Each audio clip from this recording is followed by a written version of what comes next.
Good morning. We're starting 15 minutes earlier than usual to accommodate a number of our members who are also due to participate in very important deliberations on another committee. So welcome very much to our hearing to consider the nomination of a very fine candidate for appointment to the grade of Admiral and to be Chief of Naval Operations. Admiral Daryl Caudle and his family are here. Thank you for being here today. As Commander of the United States Fleet Forces for the past 4 years, Admiral Caudle has been responsible for the readiness, training, and deployment of naval forces. He's uniquely suited to guide the Navy through today's complex challenges. The U.S. Navy handles critical maritime missions that no other nation could shoulder. Our Navy is unmatched in its capabilities. No other Navy can operate complex naval exercises in the Pacific, defend Israel from Iranian ballistic missile attacks, and prosecute a campaign against the Houthi terrorists in Yemen, executing all these missions nearly simultaneously. Accomplishing all these objectives is no easy feat.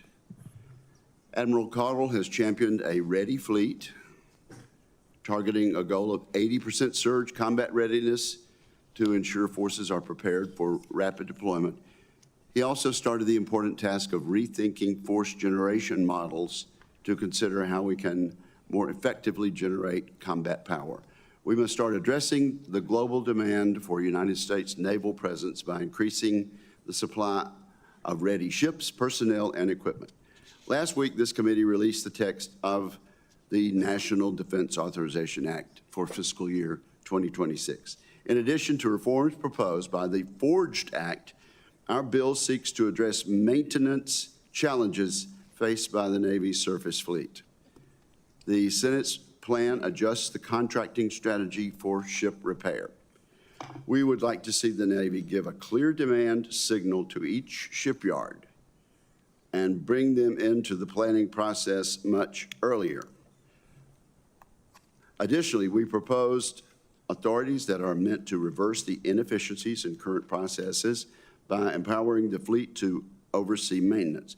I would like to hear from our witness about these reforms and his strategies for boosting readiness to meet global demands.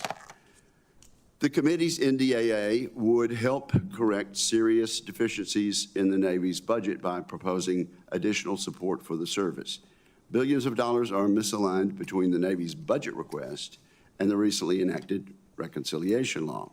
If confirmed, Admiral Caudle must navigate these fiscal realities in order to keep readiness and modernization on track. I'm hopeful that Congress will unite to raise the defense top line, closing these gaps to ensure our Navy remains the world's preeminent maritime force. Fortunately, the reconciliation law gives the Navy a transformative opportunity. It includes $18 billion for shipbuilding, $5 billion for unmanned systems, $5 billion for rebuilding the maritime industrial base, $5 billion for munitions and missiles, and $2 billion for ship spare parts. These investments are necessary, but they are no substitute for good management. And we're going to be expecting that from our nominee. Leadership starts at the top, and I hope our nominee and Secretary Phelan will build an immediate partnership. The next Chief of Naval Operations will lead our Navy into the most dangerous threat window our country has faced in generations. Let me quote Admiral Hyman Rickover. In everything we do, we must ask ourselves, does this directly advance our preparation for war? We all seek peace, but the surest path to preserving peace is by building unmatched strength. I look forward to hearing from our witness on how he will strengthen our Navy to meet the challenges we need. And with that, I turn to my friend and teammate, Ranking Member Reed. Well, thank you very much, Mr. Chairman. Admiral Caudle, welcome, and congratulations on your nomination. It's well-deserved. Thank you for stepping forward to continue a long career of service to the nation and the Navy, and let me extend my appreciation to your family, too, because they've been with you every step of the way.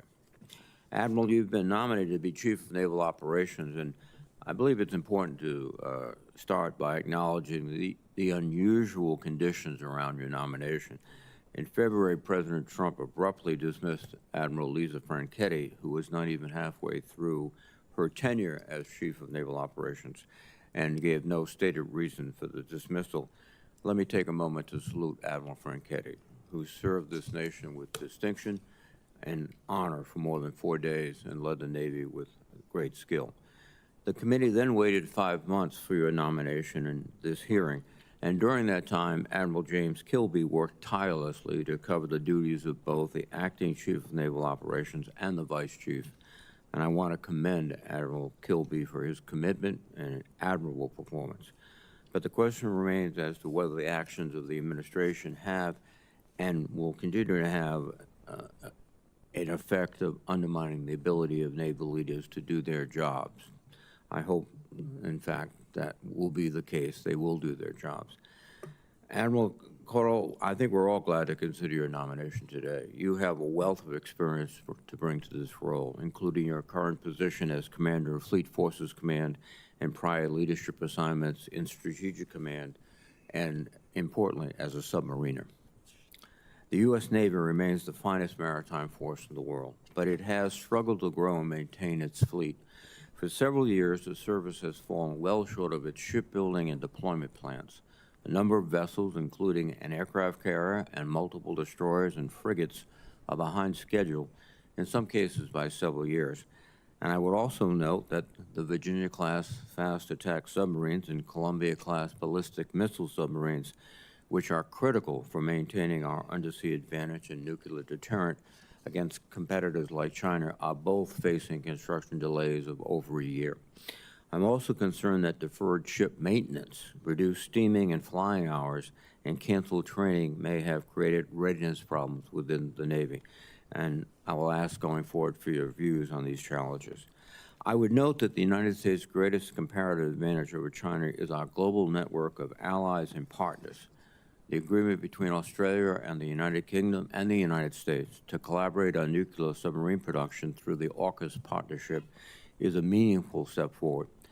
Successful implementation of this plan will require responsible oversight and a stable industrial base. And Admiral, I hope you will share your views on what we have the capacity to produce now and in the future, and how we can provide the budget and resources to match the demand. Finally, your highest priority must be ensuring the readiness of your sailors to perform their missions. In recent years, the Navy has struggled with quality of life and morale challenges within the force. If confirmed, you will be expected to support a culture of leadership, trust, and teamwork throughout the fleet, and to champion the care and well-being of our sailors and their families. And Admiral, I would ask that you share how you plan to carry out these responsibilities. Thank you again for your willingness to step forward to lead the Navy at this important time, and I look forward to your testimony. And again, thank you, Mr. Chairman. Thank you very much, Ranking Member Reed. Now, Admiral Caudle, we ask you for your opening statement. Well, thank you, Chairman Wicker, Ranking Member Reed, and distinguished members of the committee. It is truly an honor to appear before you today. I'm deeply grateful for the confidence of the President, the Secretary of Defense, and the Secretary of the Navy in nominating me to be the next Chief of Naval Operations. I view this nomination as a solemn opportunity to ensure our nation's maritime dominance is never surpassed by competitors or adversaries.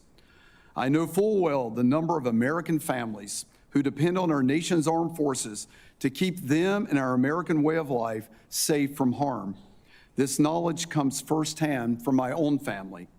My parents, who are watching from heaven right now, imparted upon me the significance of service to our nation. My late father was an Army veteran from the Korean War. He knew what service and sacrifice to a higher calling meant firsthand. Like so many Americans who served their country, his infectious pride from his time in service made clear the honor and fidelity that comes with wearing the cloth of our nation. My mother, who was so proud of my naval service, had a way to see the quality in a person, the qualities that can only be instilled and honed by the American way of life that we can never lose or allow to be compromised. I'm forever proud and grateful for the unwavering love and support of my 4 daughters and their husbands. Jillian and Luke, he's a Marine Corps officer at Cherry Point, North Carolina. Morgan and Jordan, he's a Navy sailor on board the USS Mason down in Mayport, Florida. Noelle and Billy down in Charleston, South Carolina. And here with me today, Haley and her boyfriend Grant from Portsmouth, New Hampshire. My wife Donna behind me, who is also here today, has been by my side for the last 21 years, not only providing continual support to me and our own family, but also embodying a steadfast dedication for improving the quality of life, readiness, and resiliency for all Navy families. She knows, like me, that our sailors are the Navy's most enduring competitive advantage and that a stronger Navy means a more effective Navy fleet. We are both kept young and motivated by our incredible 5 grandchildren who are truly the game changers in our life. Our country and its citizens are in the midst of a crucial era, defined by global competition and technological saturation and unpredictable threats that challenge our American dream. Within this context, our Navy finds itself central to what will likely be the most important chapter in the 250-year history of the incredible story that defines American naval dominance. Years of shrinking fleet size and diminished shipbuilding capacity and on-time repair delivery execution have manifested themselves as persistent challenges, persistently masked by unquestioned naval supremacy throughout the last 3 decades. As China continues to grow its naval strength and the potential for peer naval conflict grows at a steady pace each passing day, the veil is slowly lifting on the impacts of poor choices made decades ago, which leveraged a perceived myopic peace dividend and now pressurizes and oversubscribes our decision space for the choices we face today. These choices will similarly ripple into our future, with impacts that could, without intervention, shape the future design and overmatch of our great Navy. Our maritime fighting forces must continue to be lethal, resilient, agile, and globally present, capable of deterring conflict and, when called upon, achieving decisive victory, delivering peace through strength derived from our credible and persistent combat power from the sea. We must be on an enduring path to deter and defeat threats far into the future, but we must also be ready now to fight tonight if called upon. This duality of urgency, being ready both today and tomorrow, means we cannot choose one at the sacrifice of the other. The protection and prosperity owed to American people demands both, seamlessly integrated, realistically affordable, and highly effective. To achieve this, if confirmed, I will relentlessly pursue full spectrum readiness, modernizing our fleet's capability, scaling readiness capacity, and aggressively forging our resilient and resourceful sailors who bring all that combat power to life. I also plan to deepen integration across all domains, from sea, air, cyberspace, and undersea like never before, massing effects from multiple vectors, platforms, and environments, seamlessly integrating these effects with the joint force along with our allies and partners. To outpace our adversaries, we must turn them with thoughtful approaches to warfare, harnessing innovation to take longer strides at a faster pace, relying on the ingenuity, skill, and brilliance of the American warforce and the reimagined industrial base. By leveraging modern, modular, and scalable platforms, investing in human capital and warfighting excellence, and integrating capabilities across all domains, my sights are locked in on a Navy that is not only lethal and survivable, but also adaptable and sustainable, ready to fight and win for decades to come, securing freedom of navigation and projecting power where and when it matters most. I'm truly honored for the opportunity to continue to serve in the world's most powerful Navy. I look forward to the opportunity to work closely with this committee and with our nation's elected congressional leadership. I'm grateful for your time today, and with your consideration of my nomination, I look forward to your questions. Thank you. Thank you very much, Admiral Caudle. And let me just point out that a number of our members are being excused to go to an Appropriations Committee markup. So We will continue to work with them and get a number of questions in. Thank you, Admiral, for your very powerful statement. I agree with it wholeheartedly. We have some standard questions that we ask of all military nominees, and I will ask them now. Simply keep your microphone on and answer yes or no. To exercise its legislative and oversight responsibilities, it is important that this committee and other appropriate committees of the Congress be able to receive testimony, briefings, and other communications of information. Have you adhered to applicable laws and regulations governing conflicts of interest? Yes. Do you agree when asked to give your personal views, even if those views differ from the administration in power? Yes. Have you assumed any duties or undertaken any actions which would appear to presume the outcome of the confirmation process? No. Will you ensure your staff complies with deadlines established for requested communications, including questions for the record in hearings? Yes. Even this hearing, perhaps. Will you cooperate in providing witnesses and briefers in response to congressional requests? Yes. Will those witnesses be protected from reprisal for their testimony or briefings? Yes. Do you agree, if confirmed, to appear and testify upon request before this committee? Yes. Do you agree to provide documents, including copies of electronic forms of communication, in a timely manner when requested by a duly constituted committee, or to consult with the committee regarding the basis for any good faith delay or denial in providing such documents? Yes, Chairman. And then let me ask a question which we have asked of all of our nominees this year. Much of the funding in the Defense Reconciliation Bill is unspecific in the Reconciliation Bill because of our rules, and will technically be at the discretion of DOD, though we have provided recommendations for them. A quick yes or no, Admiral. Do you commit to follow the Congress's spending recommendations in defense reconciliation unequivocally? Yes. Thank you very much. And now let me, I noticed you mentioned manpower, and I appreciate that. On recruiting, there's some talk that we might, in addition, in attempting to get our numbers up, we have lowered standards. How do you plan to ensure the service does not become reliant on permanently lowered standards? Senator, first let me just say thank you for the time we got to spend together in our various meetings recently, and that you quoted Hyman Rickover in your opening, and I think part of my goal is to carry his principles into this job if confirmed. And so standards are at the heart of his philosophy, and of course mine as a career-long submarine officer. So in no way, shape, or form would have we lowered any standard to what we deliver, which is our most precious resource, our sailors, to the fleet.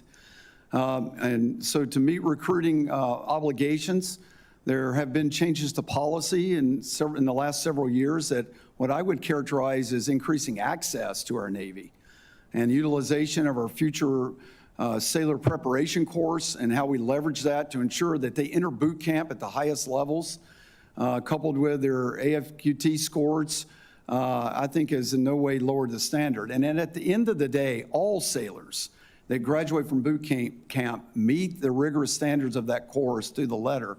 The A and C schools that they have to pass meet all those standards to the letter. Okay, well, just be aware that there is that concern, and we wish you well on that. I've served as a junior member of this committee for a long time, and then as chair of Sea Power and ranking member of Sea Power. And in that connection, this committee has become convinced over time that programs in the high schools like junior ROTC can build a long-term recruiting pipeline, and we were sort of moving away from pretending like that's not a great recruiting tool.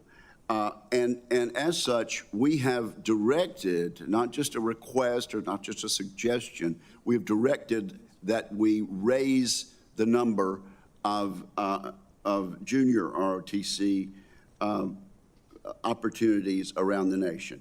Will you commit to following the law as we've put in NDAAs over the past and maintaining and increasing investments in programs like junior ROTC that build long-term recruiting pipelines?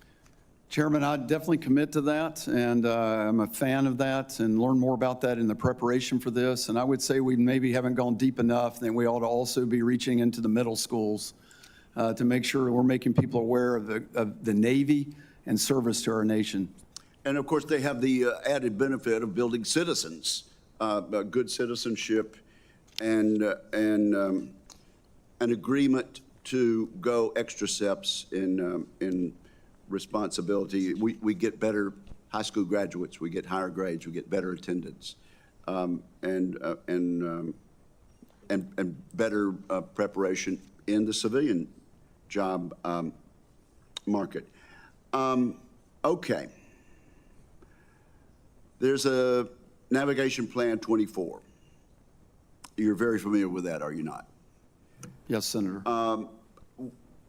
Okay, with regard to integration of autonomous systems, 80% surge, enhancing training through virtual environments, and strengthening maritime operations centers, do you support that? And is there anything that needs to be substantially changed in that Nav Plan 24? Well, Chairman, the navigation plan, I think, did a great job at identifying all the critical capabilities that we need to fight and win. And the prioritization of those has been heavily invested in our ability to deliver the capabilities, in particular against our most pacing threat of China.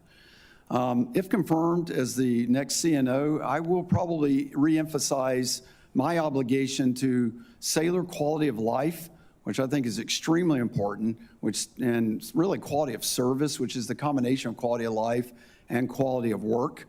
And what I term the foundry from my time at Fleet Forces, which is the compilation of all the unaccompanied housing, schoolhouses, piers, infrastructure, hangars, really the bedrock by which we launched the Navy from, I think needs additional attention. So in addition to the capabilities that are captured in the navigation plan as it currently exists, my emphasis will definitely be on sailors and their ability to conduct business in a most effective way. Thank you very much, and we may go into that further. Senator King, you are now recognized. Thank you very much, Mr. Chairman. Admiral, congratulations, and thanks to you and your family for your commitment to this country and for your willingness to step into this very important role. First, I want to convey some congratulations through you to your mates in the Navy for the incredible performance of the Navy in the Red Sea.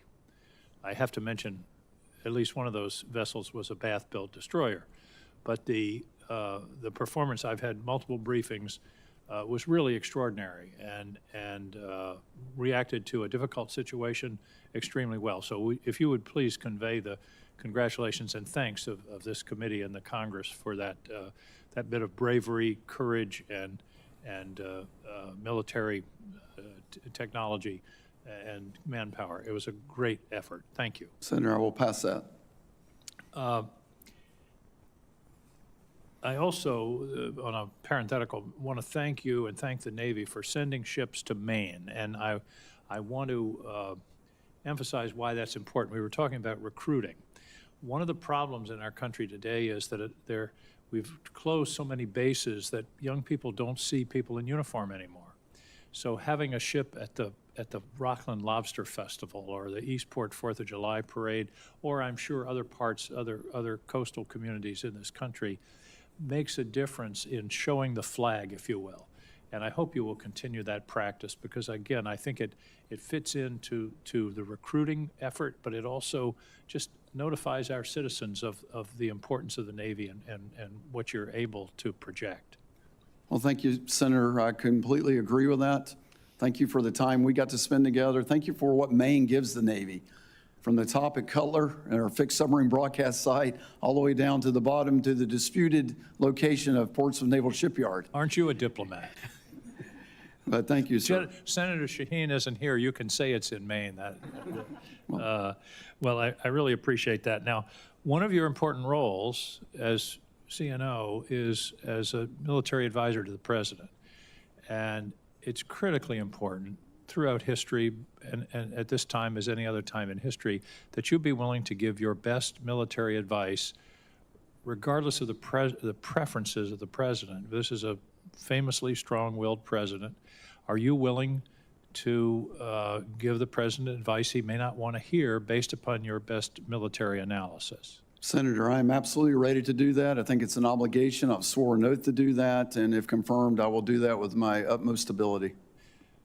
I appreciate that. That's you may be tested on that, but that's that's exactly the attitude. Otherwise, we're not serving the president well or the country well. We talked about industrial base. It was touched upon. One of the things that's missing, and it has been missing, and this isn't on your watch, is the 30-year shipbuilding plan. We always talk about the industrial base. One of the things the industrial base needs is a consistent demand signal. And part of that is a 30-year shipbuilding plan that says to the private sector, here are the ships we're planning to build, here's the schedule, here's what we're looking for in terms of the modern Navy. I hope that that can be one of the things you attend to on your watch, is producing that overdue 30-year shipbuilding plan.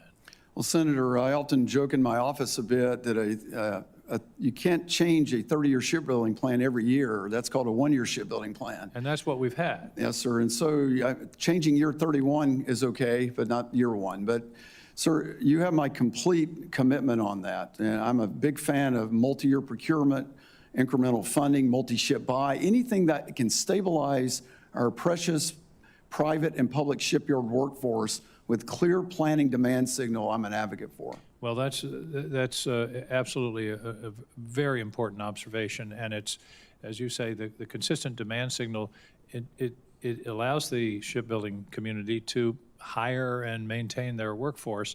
We can't have troughs in terms of the demand. You and I talked in my office about the issue of availability. And my observation has been if Carnival Cruise Line had the same availability level as the U.S. Navy, they'd be out of business.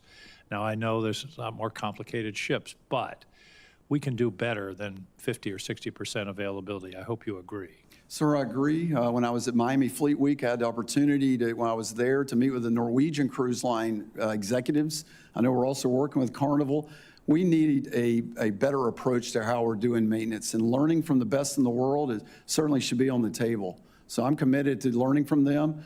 The ship classes are different, of course, but the practices of how they prepare for their availabilities, I think, is right for us to learn from. Thank you. Final question, and I'm out of time, but I hope you will pay attention to the subject of directed energy, which I think is a very important capability. It's a directed energy shot is a lot cheaper than a $4 million missile. So the budget, the prior administration grossly underfunded directed energy. I hope that's something you will look at carefully and support, because I think that's the future of naval warfare. Senator, my master's degree from the Naval Postgraduate School back in 1990 through 92 was in directed energy. My thesis is on high-powered lasers. I've not seen the Navy do an adequate amount of effort translating the research and development into shipboard use. We have the one instantiation on Preble. It's not enough, and I can agree with you that if confirmed, I will make that a priority, because it is the infinite magazine, if you will, especially against certain targets. Thank you, Admiral. You just got my vote. Thank you, sir. I'm sure all of us will be asking for copies of that thesis by noon today. Senator Fisher. Thank you, Mr. Chairman. Welcome, Admiral. My thanks to you and your family for your many years of service and sacrifice to this country. The Navy's recent operations in the Red Sea against the Houthis showed us just how fast munitions are expended in these modern conflicts. It highlights the need that we have for, I believe, a more robust defense industrial base so that we can quickly replenish those munition stockpiles. Do you have any suggestions on steps that you would take to help increase that munitions production capacity? Well, Senator, thanks for the time we got to spend together on a couple of occasions and all the conversations we've got to have. That's a large project, but I can tell you some priorities that I would look for. First of all, we have way too many sole source vendors that are underproducing. So what happens is we try to hold our contracts accountable for the primes, but they're being held hostage by components they can't get in time, which ends up delaying the overall delivery of the munitions. So we need to work through that. There are some efficiency steps of where we move around our munitions to too many places before final assembly.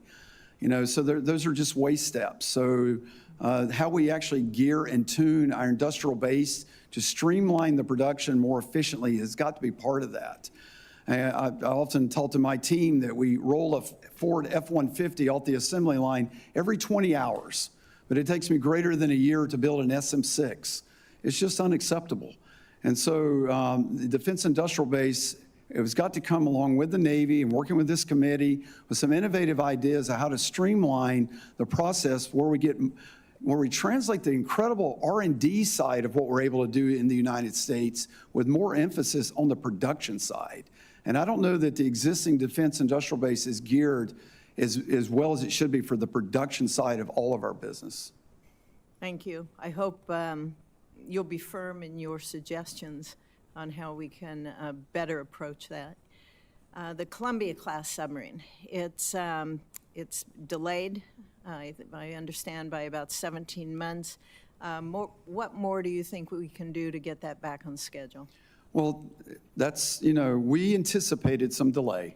And if you go look historically on the first of class, the Navy routinely delivers the first one from the initial concept to its first deployment, anywhere from about 15 years at best to up to 20, 22 years. And so that's obviously not good, but that's historically where we find ourselves. So Columbia is an incredible platform that's going to take us into the 2080s. The technology on board that is like no other ship ever built. So the program managers, the Navy, and the Electric Boat, and Huntington Ingalls Newport News Shipbuilding, we're a team on this. So we're working hard to go try to pull that schedule left. You do have their time right. It is about 18 months behind.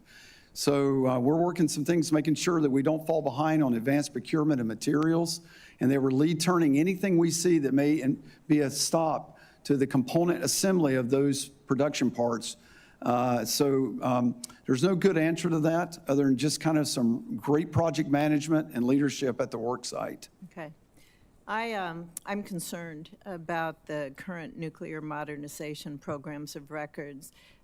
They are necessary, but they're not sufficient that we have. The force design structure we have today, it was decided back in 2010. If confirmed, how would you work with STRATCOM to determine the force structure that we need that's going to be sufficient to really be a credible deterrent to two nuclear peers that are threatening our homeland and threatening the world? Well, Senator, I'm concerned about that too. It's a math problem. And so we're going from a force of Ohio class that have 20 tubes with 4 that are out of commission due to New Start, but a class that has 14 ships with 24 potential tubes down to a class of 12 with 16 tubes. So there's going to have to be some sophistication and thinking about how we do the operational plans at U.S. Strategic Command, because General Cotton bears the risk of that new force structure design. So I have to work closely with Strategic Command to understand that and how the peer competition is growing in the nuclear space, with China growing, is going to be handled with the new Columbia force structure. And as you work with STRATCOM, as all of you work with STRATCOM to meet these threats and be able to come up with a plan that's going to be sufficient, how important is it for this committee to listen to you? Senator, I think it's very important to listen to me. I think we are, bring a lot of experience. Again, I'm a 40-year veteran in this, and so there's things that we can always learn, but we do have a lot of experience in this exact problem set. Thank you, sir. Thank you, Senator. Thank you, Senator Fisher, and best wishes in the Appropriations Committee markup.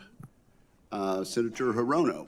Thank you, Mr. Chairman. Congratulations, Admiral, and thank you and your family for your service to our country. To determine or to ensure the fitness to serve of the nominees who come before any of my committees, I ask the following two initial questions, which I will ask of you. Since you became a legal adult, have you ever made unwanted requests for sexual favors or committed any verbal or physical harassment or assault of a sexual nature? No, Senator. Have you ever faced discipline or entered into settlement related to this kind of conduct? No, Senator. Admiral, the Navy is currently building a new dry dock at Pearl Harbor to support the Virginia-class submarine maintenance. And this construction project is the largest in DoD history at nearly $4.5 billion, but has faced significant cost overruns, including an $834 million increase just last year. Additionally, the project is now about 4 months behind schedule. Should you be confirmed, how do you plan to ensure the dry dock construction remains on budget and on time? Well, Senator, let me just say, I'm a Hawaii sailor. My wife and I love the island, 7 years there. I look forward to getting out there with you and touring that dry dock. It is a national asset. Yes. So I share your concerns. The Navy's ability at Naval Facilities Command has historically not been good at estimating the cost and schedule on our dry docks. We have improved in that area and worked hard to do that. Unfortunately, the Hawaii dry dock was subject to that. It's unfortunate that those cost overruns occurred. If I'm confirmed as CNO, I will work with the team to do the best I can to get that back on plan and back on schedule, ma'am. This is such a massive project that I do think that it requires your personal attention. So I'm glad that you intend to go to Hawaii. And when you do, please let me know when that happens, because I would like to join you in that Yes, visit. Senator. Would you commit to being personally engaged and making sure that this project comes in on time and on budget? Absolutely, Senator. Thank you. As you well know, in 2021, there was a giant fuel spill at Red Hill that impacted some 90,000 plus residents in Hawaii. And there are some ongoing resources that will need to go toward what is going on at Red Hill, including defueling and making sure that the environmental issues attendant to closing that facility is supported. So how do you plan to prioritize the necessary long-term environmental remediation at Red Hill, and also ensuring that the Navy provides a safe drinking water system to the military and the surrounding community? Because that was one of the major problems, that there were wells that were contaminating potentially the water system that the people of Oahu rely upon. Senator, you have my absolute commitment on this. We want to finish the Red Hill defueling and cleaning process on time and on schedule. I look forward to working with you personally, my environmental team, and to make sure that all facets of the parts that the Navy's responsible for are completed on time and to the maximum extent possible.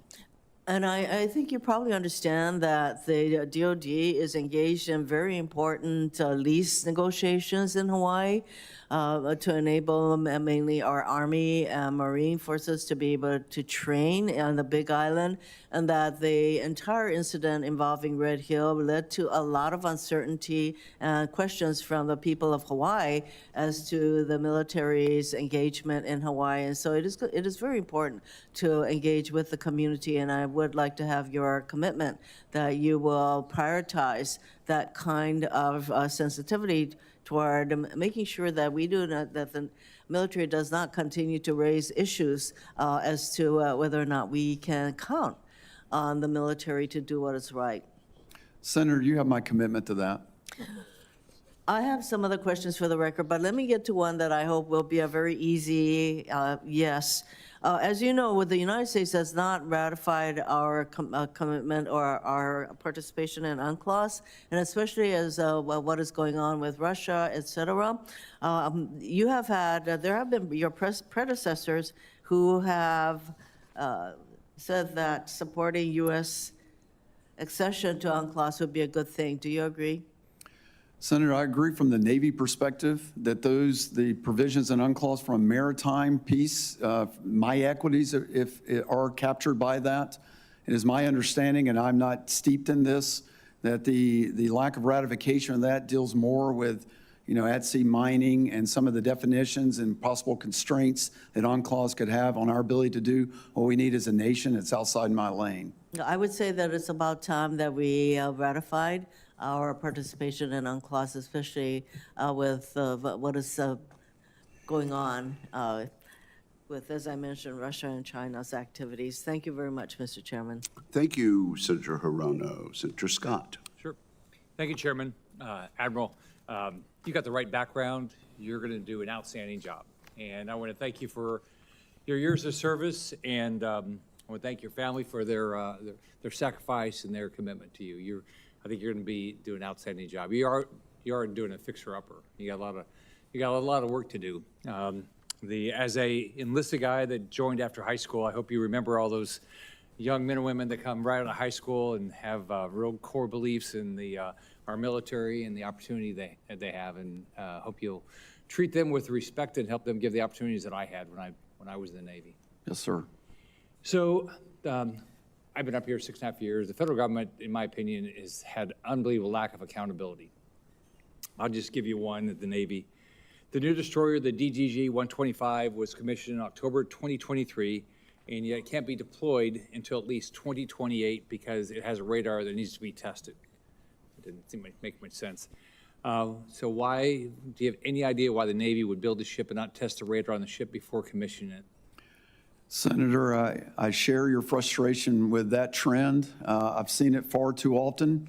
We're in the shipyard for years. We come out and immediately have to go across the pier and get into a modernization period to actually go get modernized before I actually deliver. I want to work very closely, if I'm confirmed, with our program offices on fixing that. The integration of all the systems, the timely delivery of all that, and the turnkey ability for that ship, once it's ready to be handed over to me, needs to tighten up.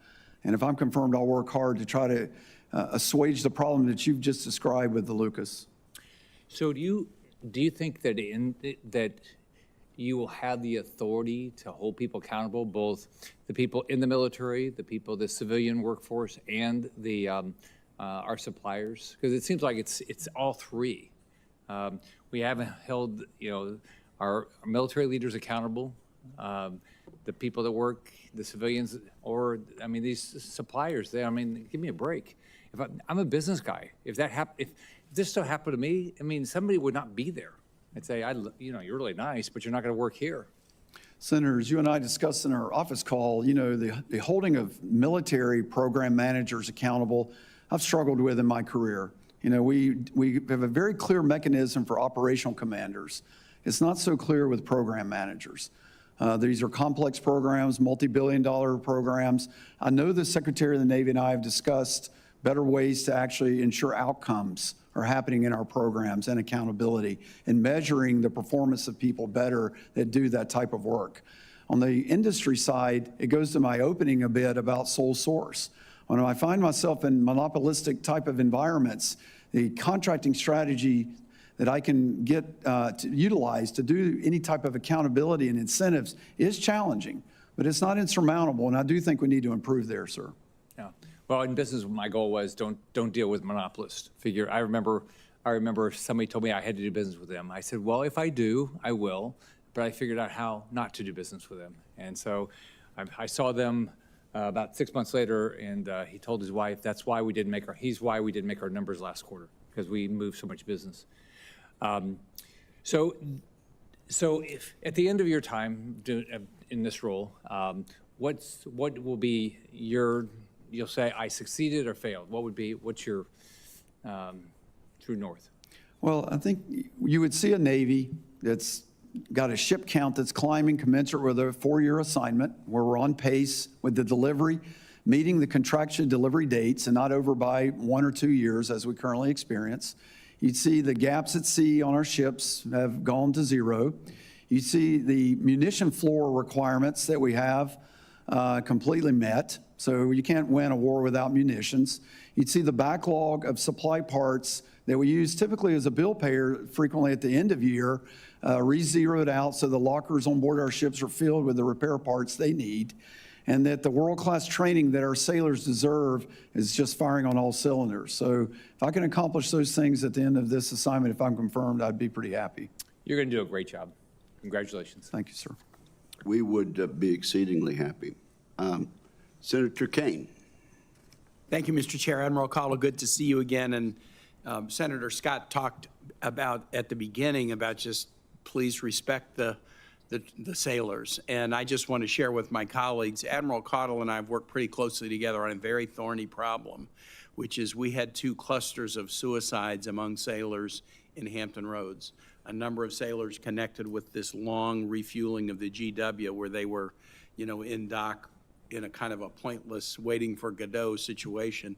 And then also a number of sailors who were assigned to limited duty status at the Mid-Atlantic Regional Maintenance Center. And I just want to share with my colleagues, along with everything else he was doing to make sure we could win battles, and I'm going to ask about that in a second, Admiral Caudle really, really took this very seriously and made a number of changes in both of these units and more generally throughout the Navy that I think demonstrates a real focus on the success of each individual sailor. And I just want to thank you for that, Admiral Caudle.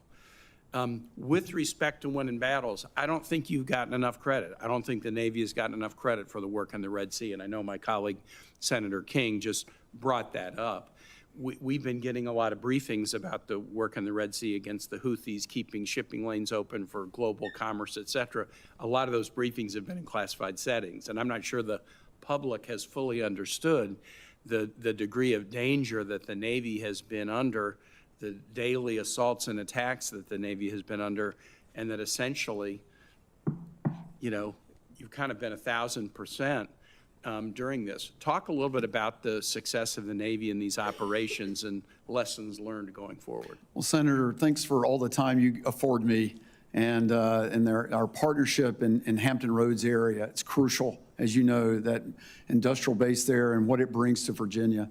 So thank you for that. And thank you for the acknowledgement of the sailors and strike groups and destroyers and submarines that have been part of those operations. Let me just highlight real quick just the importance of the heroes on board these ships. And those are the real weapon system. It's the sailors on board. Their training, you can go watch any of these crews that are in these combat centers and the way they are mining their panels in a very complex environment and defending the carrier strike group so it can conduct its operations. The rate of learning and the turnaround between when we get an engagement data set back to the community of practice, which is our Warfare Development Center, the team at Dahlgren, the surface commander in the Atlantic, to digest that, to make sure the shot doctrine, the weapon selection, the algorithm used by the Aegis combat system is perfectly tuned and made adaptations in real time was world class on that. And then finally, just the evolution of actually attacking each attack with the right munitions. So using more air-to-air assets, which are cheaper than an SM-6 or an SM-2, and using electronic warfare to do that when possible.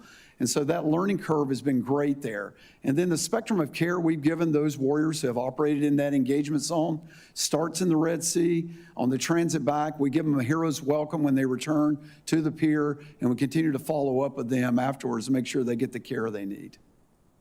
I really appreciate you sharing that. We've been very aware of the learning that we are all doing based on watching evolution of the battlefield in Ukraine, but this battlefield in the Red Sea, where the Navy has performed so well, has created a lot of evolution of practice in ways that we can bear fruit going forward. My colleagues have heard me talk about this during the NDA markup, but I want to just raise it again.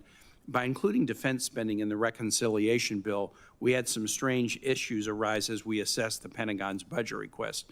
The example was the Pentagon made assumptions about how much money the reconciliation bill would have for Virginia-class subs, but that turned out to be off by $2 billion.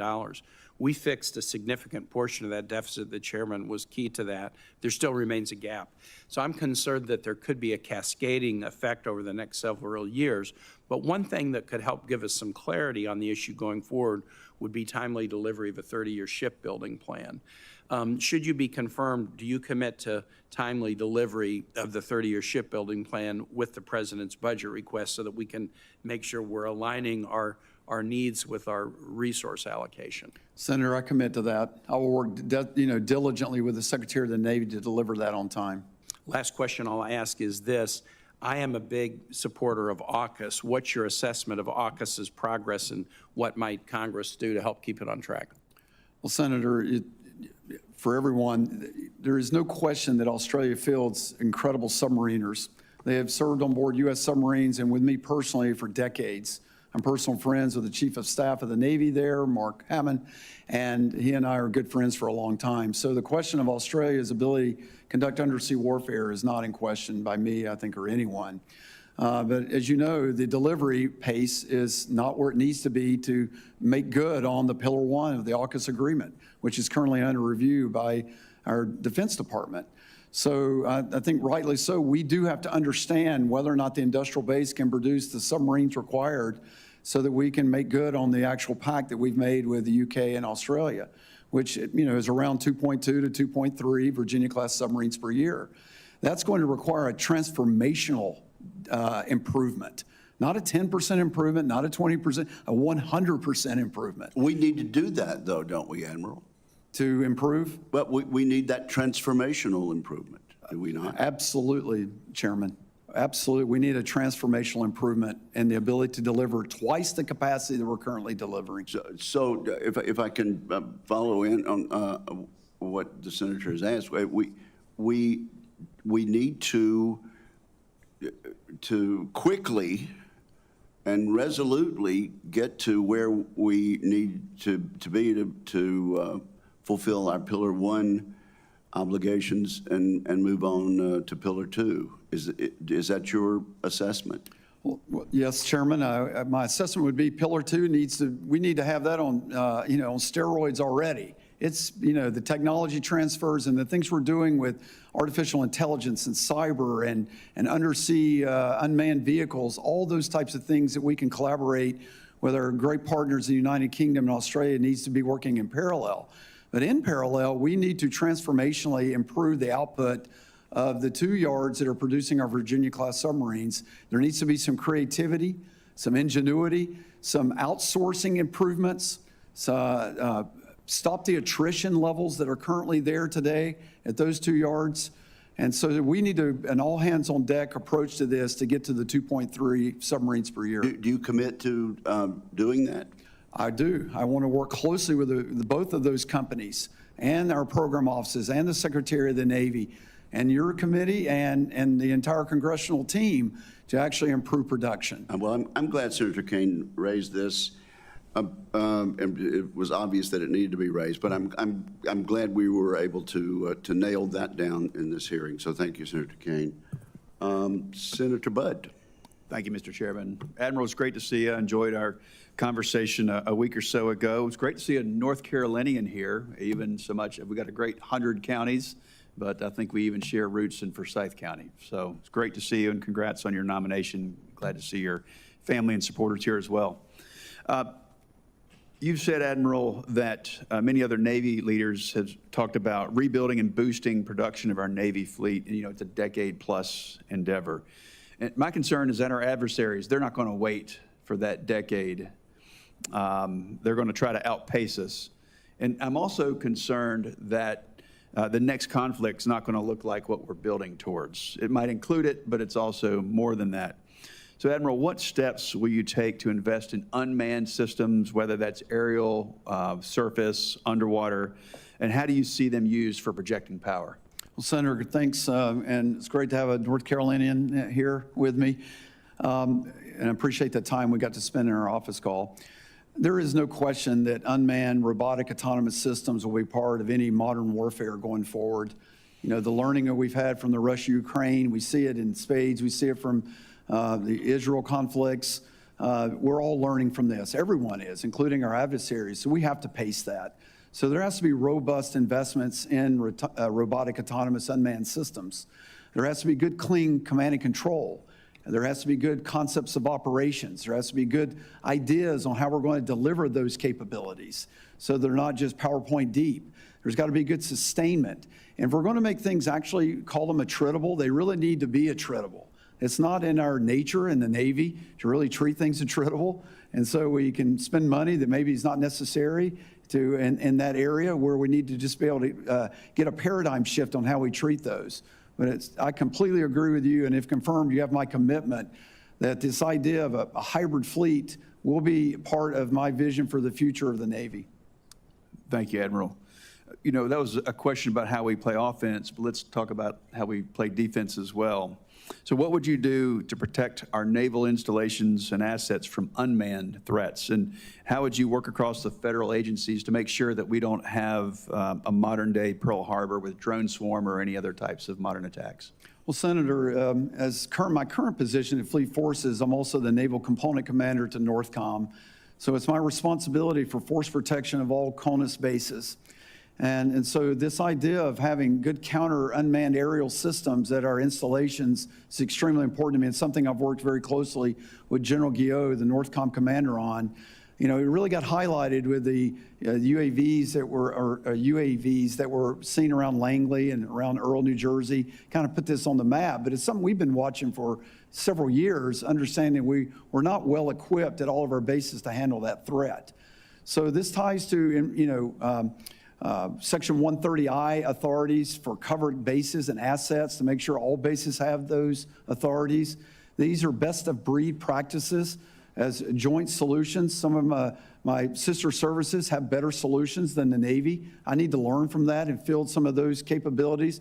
But at the heart of that, sir, is good common operational picture so the base commander can see the environment and a range of ways to actually approach countering attacks that they may encounter from UAVs. And that has to be non-lethal and lethal effects. Thank you. So if confirmed, Admiral, how would you direct the Navy's acquisition system, if it's buying systems like you just talked about or anything else you have in mind or that we need, how would you do that to cut red tape, streamline contracting, and speed up delivery of these critical systems? I know we've talked about that, but drill down, if you would, to the first 90 days, how you'd want to get after this. Well, I need to get smarter on the impediments that currently exist in law. You know, as an operational commander for most of my career, I've been, I'll call it somewhat of a victim of it and not necessarily a person that's, you know, been able to, you know, take charge on it. But now I find myself, if confirmed, being in a position to do that. I know there's a lot of red tape. I know there's a lot of antiquated laws. I know there's a lot of acquisition process that needs to be streamlined. I know there's authorities that need to be pushed down with better delegation, commercial solution offerings and agreements that we need to leverage to actually get these capabilities faster and more effectively to our warfighters. And then a quick ability to actually test, field, experiment, and get this out in the actual deployment cycle so we're actually getting the entire Navy's hands-on approach to actually operating these systems more effectively. Thank you. Any thoughts on working with international partners for maintenance and repair for our Navy fleet? Senator, I think this is the state of our maintenance and shipbuilding and other areas of the like is a 100% all hands on deck. So I would be remiss if I didn't consider partners that want to help me until I get my ship industrial base in the United States, along with the Department of Defense and the interagency, this is the whole of government approach, up on step. So I do agree that allies and partners can be crucial in helping us in this interim time while we're working to get our industrial capacity in the United States to the place it needs to be. Thank you, Admiral. Admiral, as you drill down on obstacles that may exist in law, do you think that you will be led to a number of the Forged Act provisions that exist in this committee's NDAA? Well, Chairman, you know, looking at the Forged Act from where I sit now, and I'm not deep in it, but I wholeheartedly agree that we need to streamline and make more efficient the acquisition process. We need better commercial solutions. We need better authorities, again, as I mentioned, to push that down to a level to where decisions and the right dollar amount is tied with that decision delegation. We need to actually improve the efficiencies, that we're not drowning under the paperwork of getting these types of capabilities. The devil's are in a bit in the details, though, as you and I talked about. I don't want, I do have Title 10 authorities, and so does the Secretary of the Navy. So anytime you try to short circuit, and make things quicker, I just want to make sure that the equities and the requirements that I'm required to have to ensure these capabilities, that I can organize, train, and equip sailors to operate and sustain them is not short-circuited. So if that's the case, then yes, I'm very much behind it, sir. Well, and it happens that we will not be able to put our NDAA on the floor next week, in all likelihood. So you got 4 weeks to really drill down on some obstacles that we might be able to remove for you as we go to the floor. So thank you very much on that. Senator Reed, you are back in the room, and we're glad to have you. Thank you very much, Mr. Chairman, and welcome again, Admiral. The Commandant of the Marine Corps, General Smith, indicated that the need for 3 Marine Expert Units, MUs, is actually his North Star, as he called it, essential to the Marine Corps. And in the fiscal year 23 NDAA, Congress amended Title 10 to require that the Navy maintain 31 amphibious ships. But with maintenance backlogs and other issues, we are now only able to deploy 1 MU and sometimes 2 MUs. Do you agree with the Commandant that we need 3 MUs, and what must we do to get them? Ranking Member Reed, General Smith and I are partners. We're good friends personally. I do understand what he views as a requirement to deliver 3 ARG-MUs. The last time we were able to do that was in the 90s. It took a force structure of 37 to 40 amphibious ships to do that. I am committed to making sure that I comply with the law with 31 amphib ships. So I just want to make sure that's clear.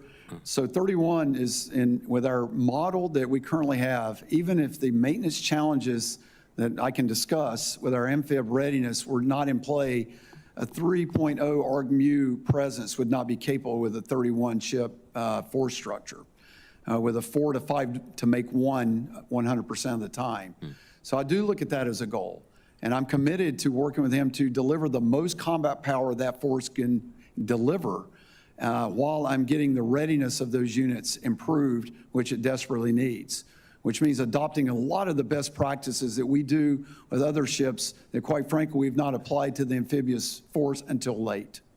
Well, thank you, sir. One of the great challenges before us, particularly in the Indo-PACOM area, is contested logistics.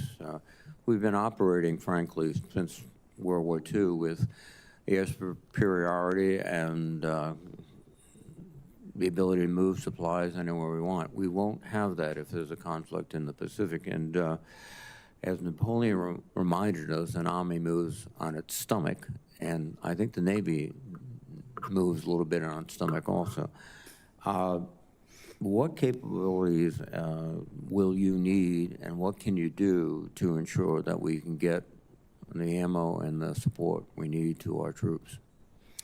Well, Senator, this is one of the, if not one of the most complex problems that the Indo-Pacific Commander has and the PAC Fleet Commander has, is to rearm, resupply, repair, replenish our units that are conducting high-end warfare in a very contested environment. A lot of energy and focus and experimentation and wargaming has gone to this. Command structures are being built to actually command and control it effectively. But at the heart of it is going to have to take a healthy combat logistics force. Okay, so I've got work to do there, if confirmed as CNO, to deliver the combat logistics force that the Pacific Force Commander needs.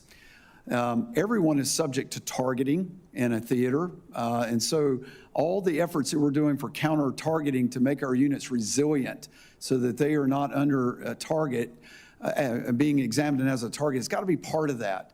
A moving target is hard to hit, so all the technologies that we're doing to be able to do things while underway improves resiliency and making us be able to actually do those things we talked about.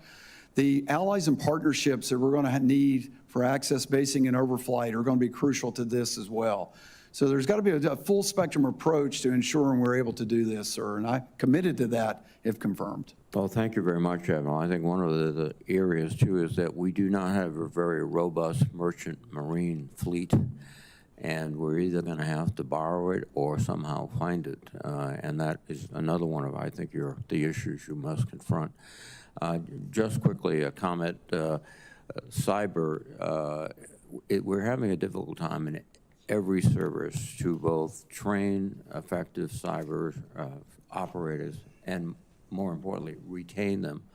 And I hope that's something that you will look into very closely and see if we can enhance both the training and the retention of these personnel. Well, Ranking Member Reed, cyber is an incredibly aspect of modern warfare. It's an incredible part of our own warfare structure and our ability to defend, conduct offensive operations, exploitation operations. These are critical skills. The teams that we build for U.S. Cyber Command, the Navy has not filled all the requirement. We have definitely improved. We've created ratings, like our MOS is essentially for the Navy, and designators for officers to improve that. But the attrition of those forces, because they're so highly trained, are in high demand from everyone.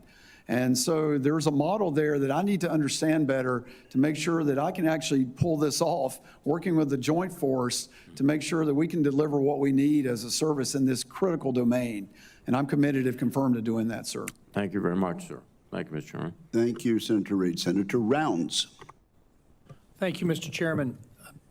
Admiral, first of all, thank you for your service to our country. Thank you to your family for their sacrifice as well. Let's talk spectrum. We did in my office. I want to get it on the record. This committee would be disappointed if I didn't follow this line at some point. I've heard from over 30 senior DoD officials in hearings over the last 2 years, including every service chief and 8 combatant commanders, that vacating the 3.1 to 3.45 gigahertz band of spectrum would have a significantly negative consequence for our warfighting capabilities. In fact, the Department of the Navy previously estimated that relocating your systems to a different spectrum band would cost them $250 billion.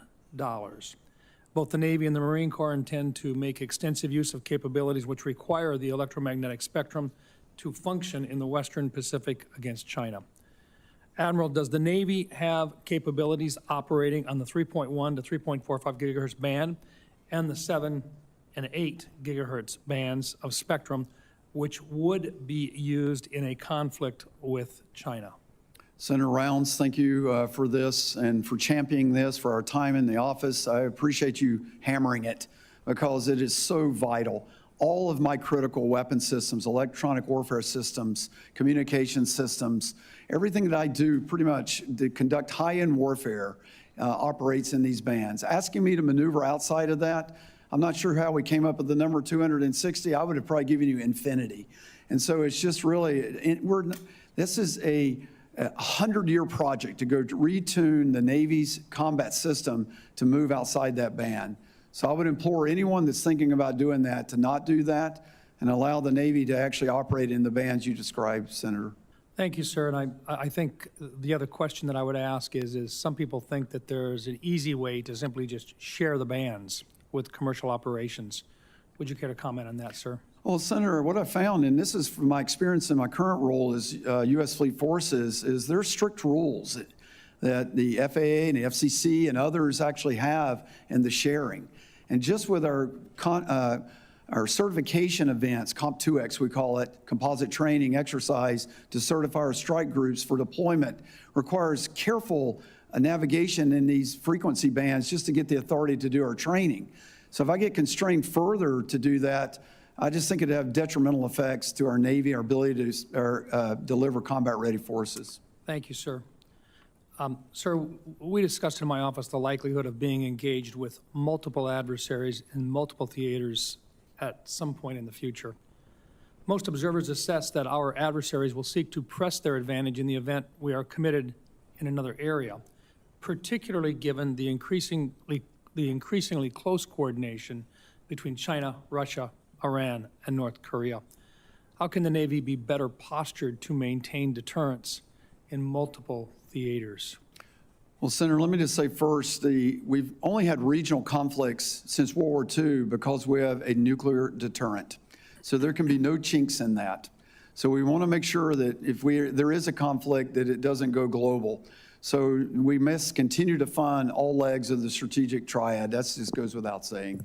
The second part is we need the Navy the nation needs from the amount and capacity so that the presence and posture into the critical areas to squelch any opportunism is put at bay right away. We're not going to be able to do that alone, Senator. That's going to have to be with allies and partners.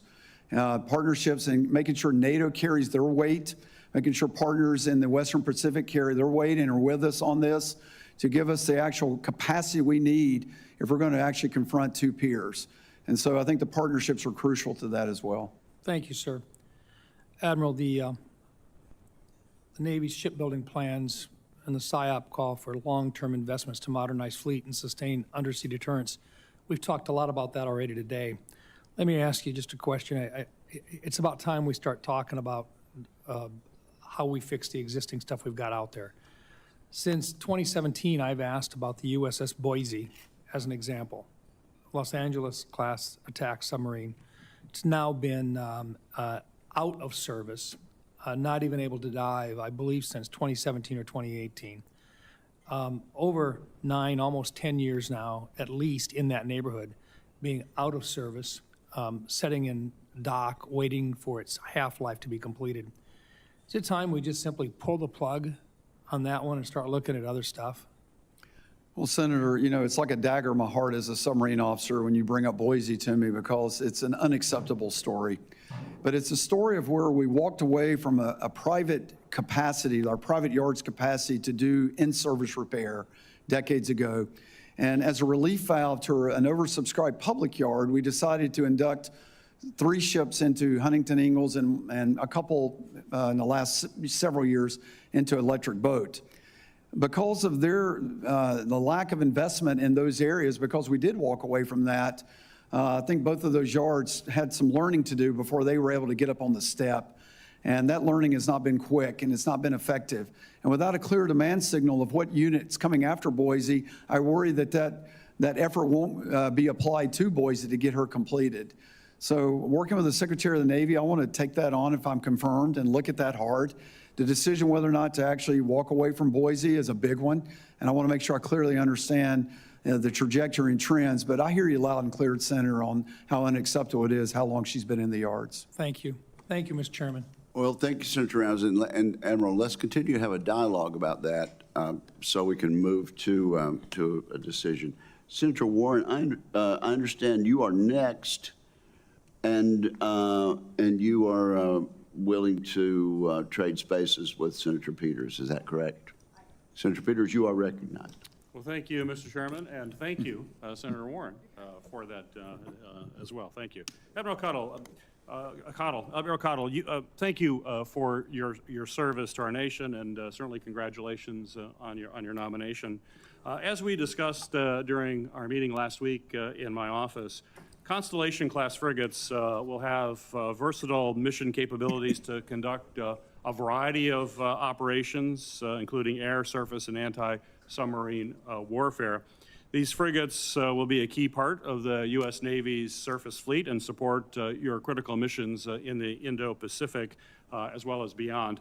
I'm proud that Michigan workers who aid these key missions make up about 40% of the workforce building Constellation-class frigates.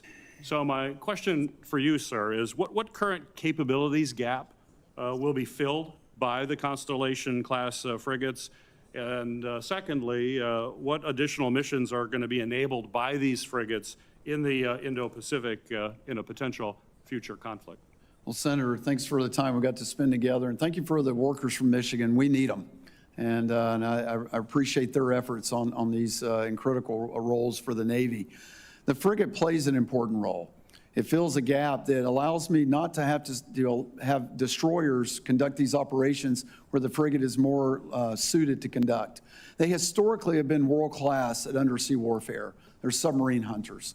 And so that's really the design of that, is to have exquisite variable depth sonar and capabilities to actually detect submarines and to do that mission most specifically. But they also will have a great radar system, a combat system, and can actually be more vertical launch cells to add mass and effects to get after the very question that Senator Rounds asked about the actual capacity I need for multi-front conflicts going forward. So they add mass to the Navy in a very important way. So the small combat ship, the frigate, is a vital role in the capability it brings.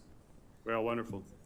Admiral, the Virginia-class and Columbia-class submarines will be the cornerstone, as you well know, of our nation's deterrent efforts in the Indo-Pacific. In recognition of their importance, since 2018, Congress has appropriated $9 billion to bolster the submarine industrial base.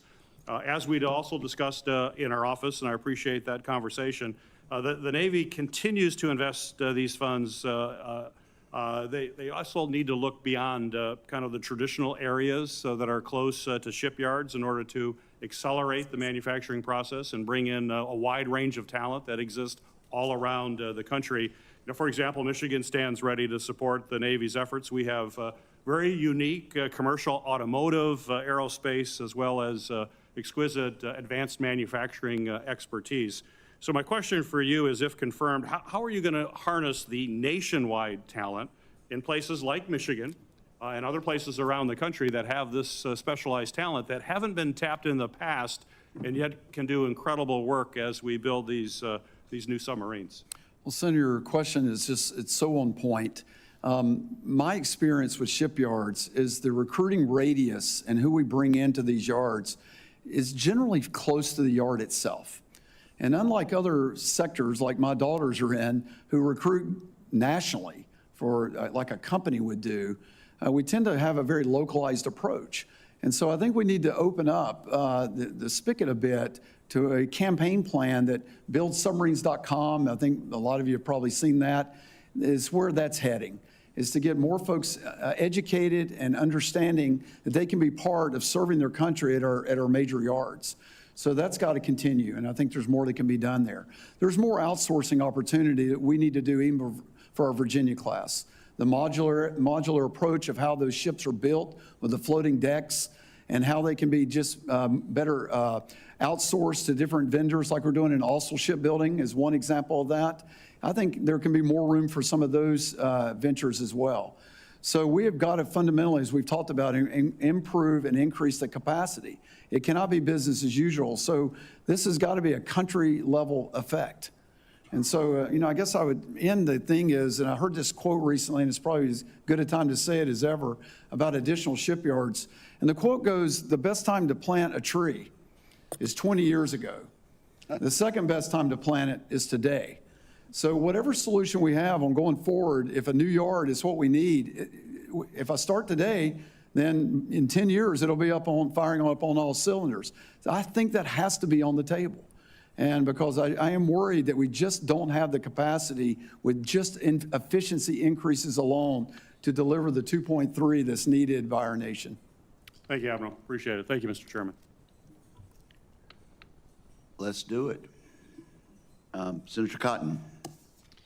Admiral, welcome, congratulations, and thank you for your service, and thanks to your family for their services and sacrifices as well. As we discussed in our meeting, the United States is in a munitions crisis. We need more munitions of all kinds faster. Do you believe the Navy needs to increase the number of missiles and other kinds of munitions it buys in order to effectively deter and, if necessary, hopefully not, fight and win a war in the Pacific? Yes, Senator. Wars are won with munitions. I certainly agree. To do that, would you say that we need to take an all-of-the-above approach of leveraging our organic industrial base as well as private industry to produce the munitions our warfighters need? Yes, sir. Good. I'm glad to hear it. What steps will you take, if confirmed, to CNO to ensure the Navy does, in fact, get those munitions that it needs? Well, Senator, I think this is, first, thank you for our time together and some of the conversations we had on this topic. You know, this is no question an all-hands approach. It's really easy, I think, to finger point in this world of constraint and oversubscription and underperformance. So I'd like to break down that and really get to the brass tacks and really get a clear mapping of each of the munition lines in my head and with my team to understand where the critical stoppage points are on the flow of these munitions, where the waste steps are, where the sole source vendors are that are behind, and actually approach this from just a common sense way of thinking about unleashing the log jam of places where we're turning these munitions at pace and meet our contractual deliveries on time. It will not do any good with the money that you would like to budget for me if I can't translate into the actual delivery. So I need to work with the partners, make sure the Navy's clean on the way we do qualification and validation and certification steps, and I'm doing my role along with the industrial base to deliver these critical munitions, sir. Thank you. We've heard a lot of talk this morning about shipbuilding. You've spoken extensively already about the need to increase the readiness of our naval fleet. Of course, readiness depends on having ships that are prepared to be at sea, and shipbuilding is only as good as our maintenance plan is for those ships once they're at sea. What can we do to address the maintenance backlog that the Navy faces today and get those ships out of dry dock and back into sea faster? Well, Senator, that's a massive venture that I want to spend, if confirmed, my heart and soul in to get turned around. But there are some things I can give you that all shipyards need to adhere to, and that's giving the shipyard a clear demand signal for when the unit is coming in for the maintenance period. So that's a maintenance plan. And that planning needs to be stood off with sufficient time that the yard knows it's coming, has the funding and the workforce ready with a clear signal and a stable workforce. Long lead time material. We want the actual parts in the hand of the worker when it's ready to be assembled. And so the technical work documentation is part of that as well. And so so the planning time horizon, the location of where the actual maintenance is going to take place, the readiness to start day one, solid project management, and workforce development and skills are all part of all solutions and to your questions. Okay, thank you. Final question. I think China poses the most severe long-term threat to our nation, and that is a primarily maritime domain, not exclusively, but primarily. At the same time, the Navy has to be ready and postured to face threats around the world. The Navy was part of the outstanding Operation Midnight Hammer that devastated Iran's nuclear programs, also led the way in the fight against the Houthi rebels in Yemen earlier this year. What do you see as the biggest challenges the Navy faces to being prepared, not just to deter the China threat, but also to ensure American leadership around the world on the seas? Well, Senator, I think overall the biggest challenge is a capacity problem. And so that makes us have to think. So when you don't have enough stuff, you really got to put your brain to your schemes of maneuver, your ability to counter targeting, counter ISR, to actually have synchronization. There's an old saying that precision beats power and timing beats speed every time. So we have to bring those types of thinking in. But at the end of the day, mass will matter. It will. And so that's why I need the munitions, I need the ships, and I need to posture them correctly with great intelligence sources to know when and where to do that best. And I do want to thank you for calling out the Navy's role in the Midnight Hammer. I know our Air Force partners get a lot of the credit, but there were a lot of TLAMs that were shot by the submarine force in that as well. So I appreciate that, sir. Yeah, they all did a great job. Thank you. Senator Warren. Thank you, Mr. Chairman, and congratulations, Admiral Caudle, on your nomination. So for years, defense contractors have slipped fine print into contracts that limit the Department of Defense's ability to fix its own ships and fighter jets, MRI machines, radar systems. Last month, Secretary Phelan told this committee that he saw firsthand that sailors on the Gerald R. Ford carrier couldn't fix ovens or elevators themselves because they had to wait for contractors to come and do it. Now, the Government Accountability Office estimated that repair restrictions are costing the Navy billions of dollars and also costing the Navy opportunities to train sailors to repair their own equipment in the field. In peacetime, that is expensive and inconvenient. In the middle of a conflict, that actually puts our security at risk. So, Admiral Caudle, You have commanded sailors in the Pacific. If their equipment breaks in a war zone, is it a problem if contractors are not able or not willing to come to the front lines to be able to fix it? Well, Senator Warren, let me just say thank you for championing this right to repair initiative. It's so vital. It's so ridiculous that sailors cannot actually enter a piece of equipment because of a contractual reason, a warranty violation.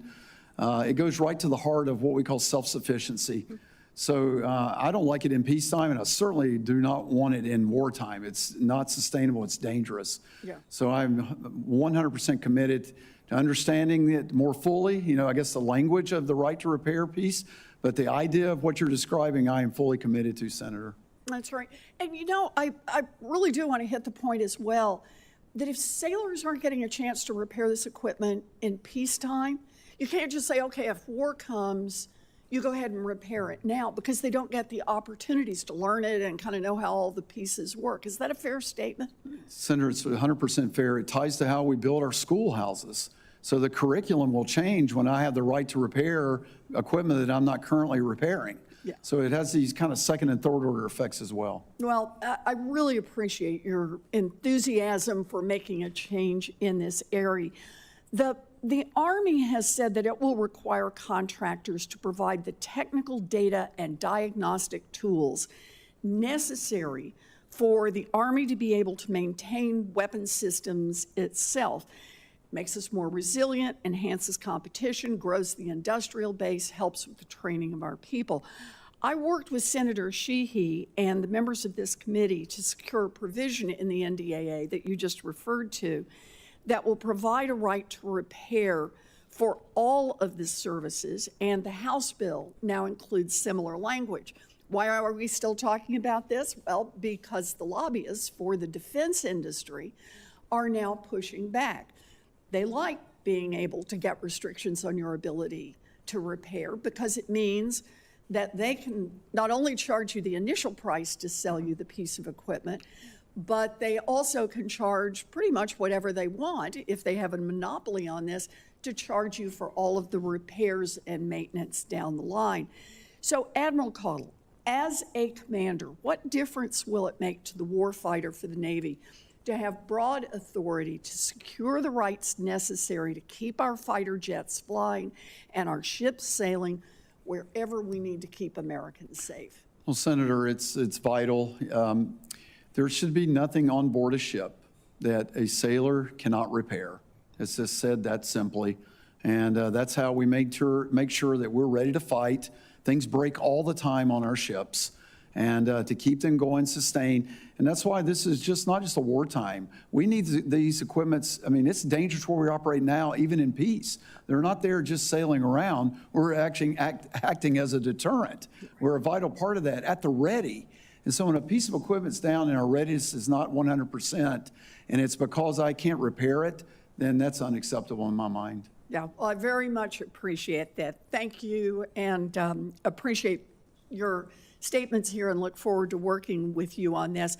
I also want to say I appreciate the qualifications you bring to this role, but we have to acknowledge the circumstances surrounding your nomination.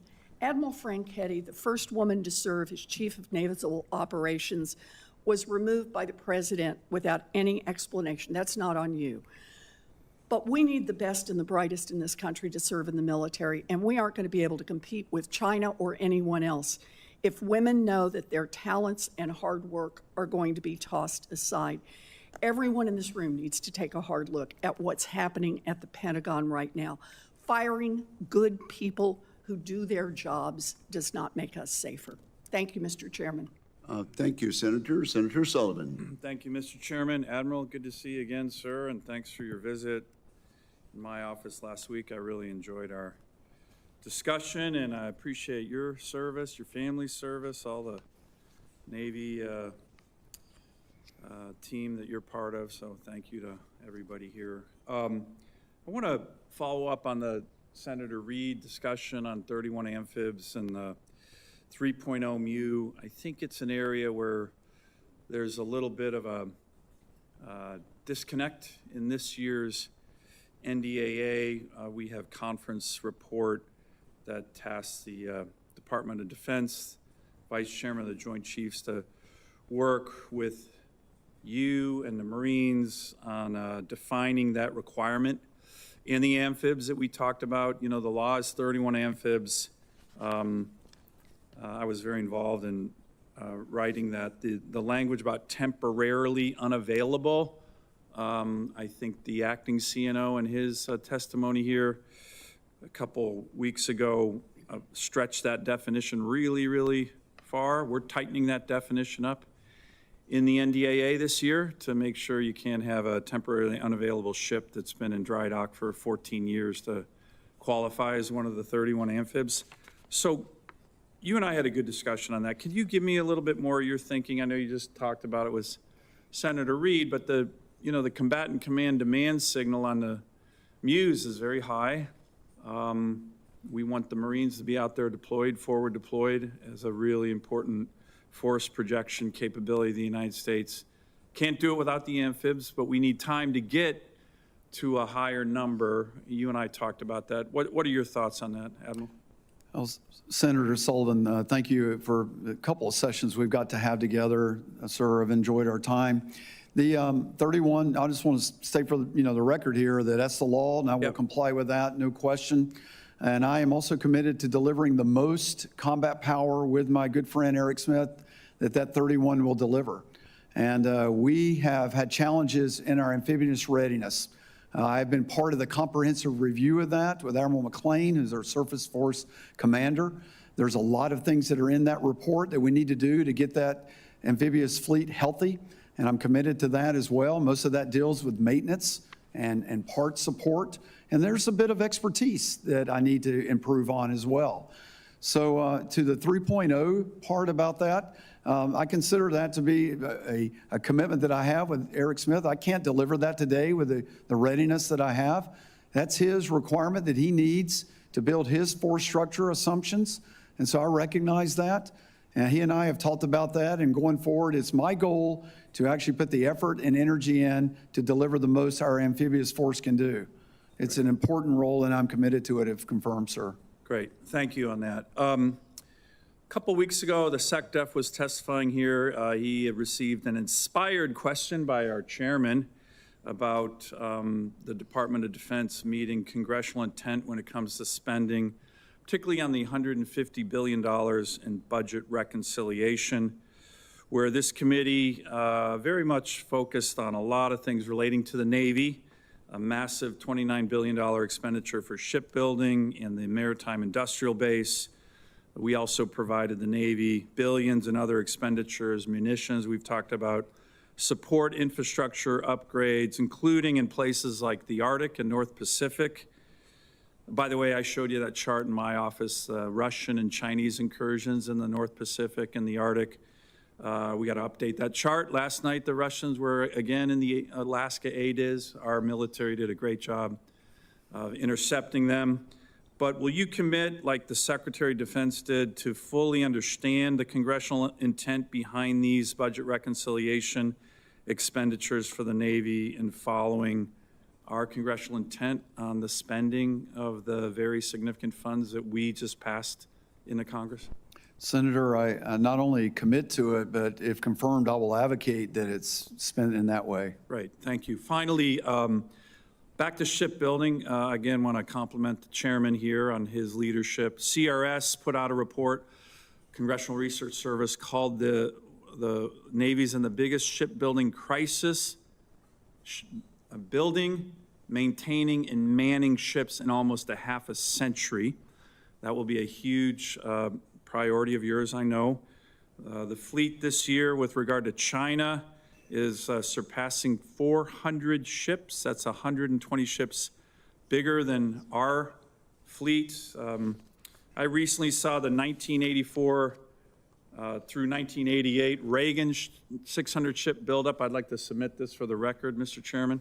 Without objection. It's remarkable what our country did with a much smaller workforce, a much smaller economy, to get to essentially 600 ship Navy. It's amazing. 124 new construction ships, new ships completed from 1984 to 88. Can you just give us again, I know we focus on a lot today, it's so important, what you think the shipyard of the future looks like. One of the provisions in the NDAA that I got in this year talked about the Navy looking at a West Coast shipyard and the need for that. I know a lot of leadership in the Navy thinks we need that. Quick answer on that, the shipyard of the future and what that might look like to catch up and get out of this crisis, catch up with the Chinese, but get out of this crisis that we're in right now. We may want to give a brief answer and supplement that on the record. Okay. Well, I can tell you it's going to take a world-class workforce, one that's not attriting in double digits. It's going to take more robotic autonomous systems to get their production and quality done on time. It's going to take more competition, so less single-source vendors. And it's going to just take an all-hands-on-deck approach to the project management, the actual workforce management that you referenced back in the 80s was able to do it. So why can't I do it today? That turns into people. That's a people problem. And I need to get my hands around that so we're actually delivering these on time, sir. Thank you, Admiral. Thank you, Mr. Chairman. Thank you very much, Senator Kelly. Thank you, Mr. Chairman. Admiral, congratulations on your nomination for this very important role. As you know, the Navy, I spent 25 years in the Navy, very important to me. We've got a great Navy. There's always opportunities to improve it. I want to follow up Senator Sullivan's questions about shipyards, but also from the angle of our merchant fleet and our ability to move combat power across the ocean, especially the Pacific Ocean. The Chinese can build about 1,200, I think between 2020 and 2022, about 1,200 commercial ships. In that time period, we built 6. So 1,200 versus 6. And the reason I bring this up is obviously we have a military sea lift command that can move weapons and people, and we have pre-positioned ships in Diego Garcia and other places around the world. But that helps a lot at the beginning of a conflict. And we're better than any other country in contested logistics in general. But when you get further into a conflict with some attrition, we could find ourselves in a very challenging spot, and I'm very, very concerned about this. I've introduced, along with Senator Young and some colleagues in the House, a bipartisan bicameral bill called the Ships for America Act to rebuild our commercial shipbuilding and our entire maritime industry, including the workforce, which is also a challenge. Right now, just to man merchant ships that we have, the 80 ocean-going merchant vessels in international trade, we are sometimes at a loss for finding crews. So, Admiral, if confirmed, what steps will you take to ensure that our industrial shipbuilding base is ready for competition and crisis and conflict?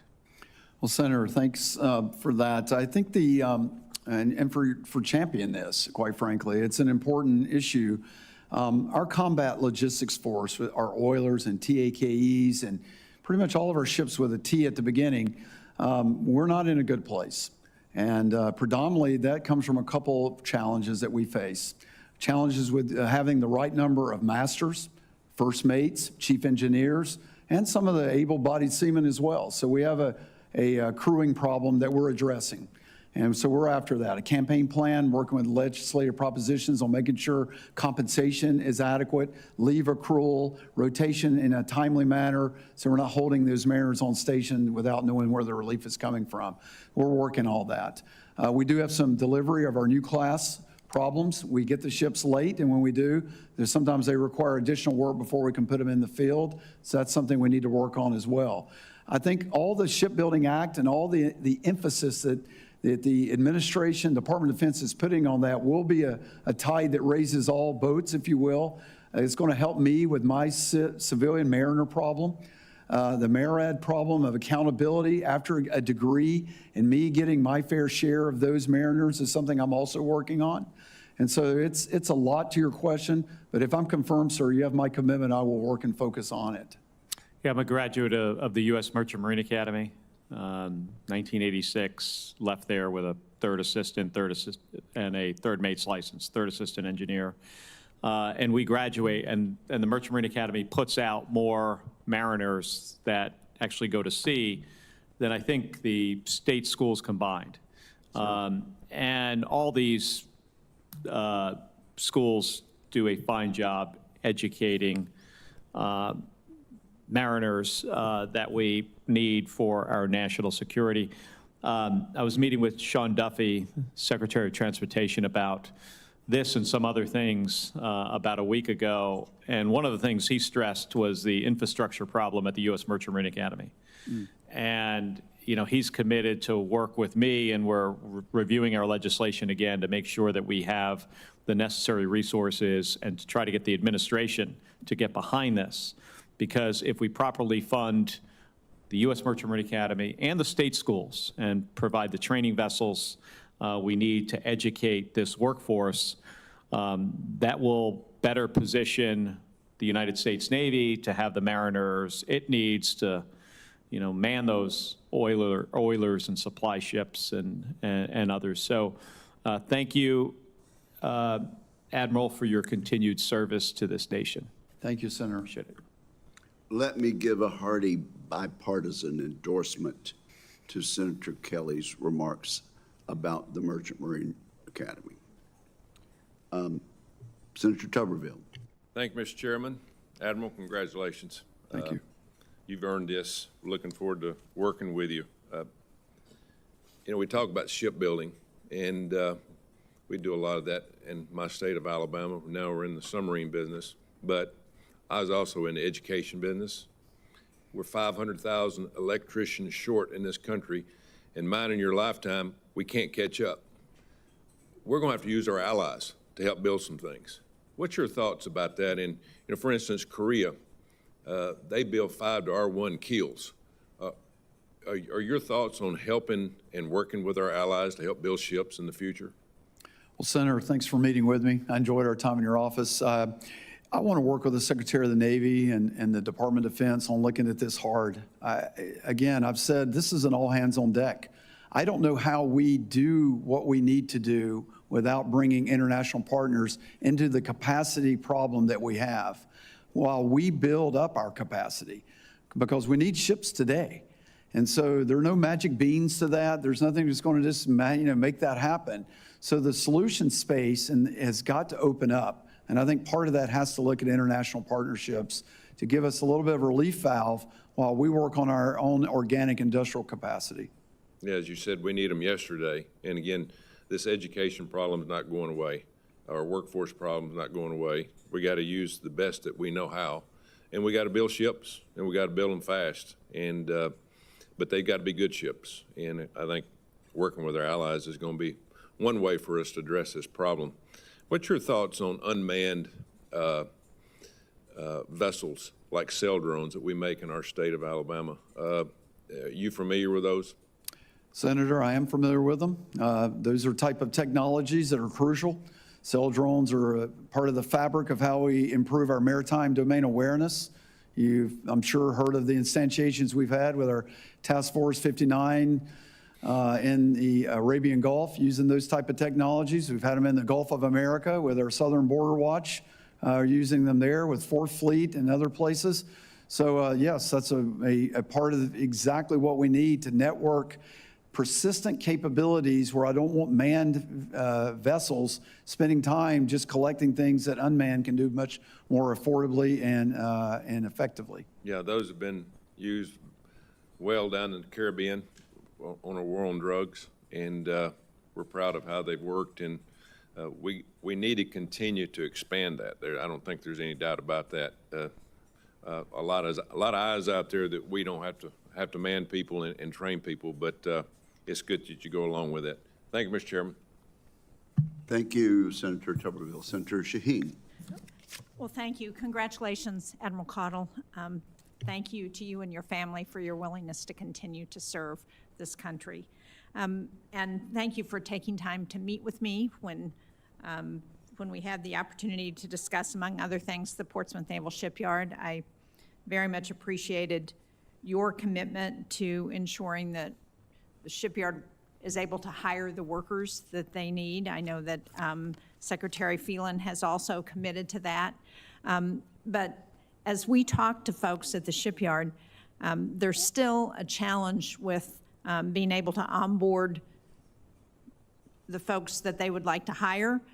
There's still not clarity coming from the Department of Defense, OPM, and other federal agencies about the fact that they are supposed to be exempted from the reduction in force, full stop. And so again, I appreciated your commitment to work on this, but if you could just let me know what you think is the challenge and how we assure the public shipyards that they are exempt from that hiring freeze. Well, Senator, thanks for meeting me. And as I told you, I did bring my Portsmouth clan with me, and they're happy to sit here and part of the great city of Portsmouth, which we talked about quite a bit. I love that shipyard. It's an incredible national treasure. Any delay to onboard a worker who wants to serve their country and build our ships needs to be eliminated. So you have my full commitment, if confirmed, that I'll work with Secretary of the Navy and the administration, OMB, and my team to streamline the onboarding of workers who want to go build our ships and repair our submarines. So you have my commitment on that, ma'am. Well, thank you, and I appreciate that you have a Portsmouth contingent. That means you'll come up to our neck of the woods on a regular basis, and so if I can ever be helpful and meet you at the shipyard to talk about the good work they're doing there, please let me know.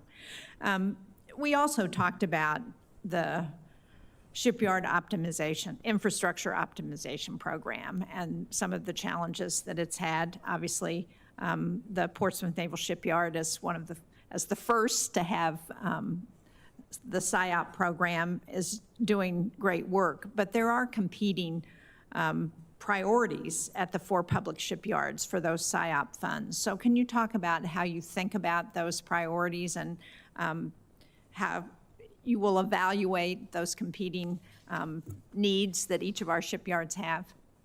Well, when it comes to this, you know, the heart of my discussion today has this at the very point of it, that I'd like to get out of the competition for those funds. So I want to, if that means advocating for more top line to get that, then I may need to advocate for more top line, because I can't say I want to increase the repair capability and then underfund the exact thing that needs to be done to actually do that. So if I'm forced to do that, I will have to make my advice and recommendations to the Secretary of the Navy and how we build out our budget recommendations.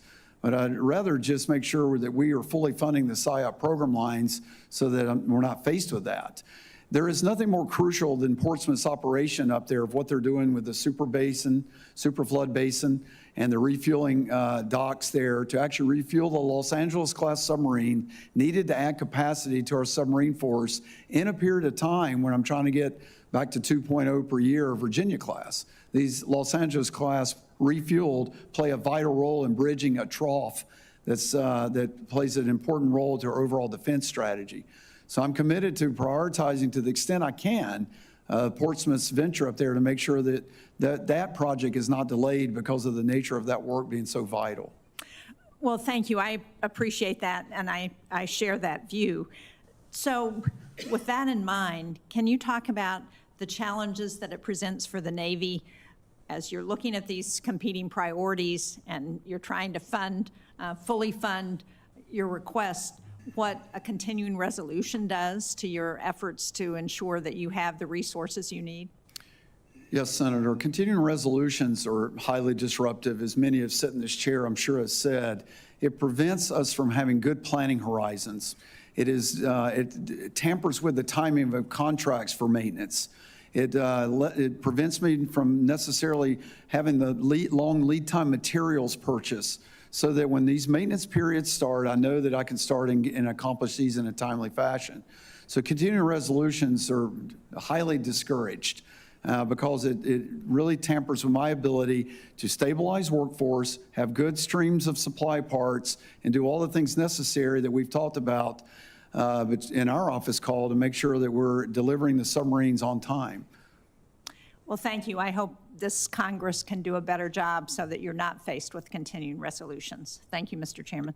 Thank you, Senator Shaheen. Senator Banks.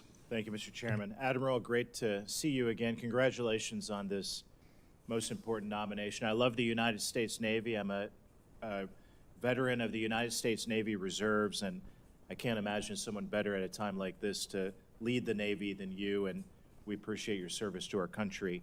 You attended the Crane Naval Surface Warfare Center breakfast on Capitol Hill a month or so ago. You're familiar with Crane. You've been there before. It's very important to the great state of Indiana. It's the third largest Navy base in the world, and it happens to be landlocked in southern Indiana. Can you talk about it and its importance to the U.S. Navy and to our national security? Well, Senator, thanks for our meeting, and thanks for advocating for Crane. It is a jewel. It's such an inherent part of our combat systems, our strategic systems programs.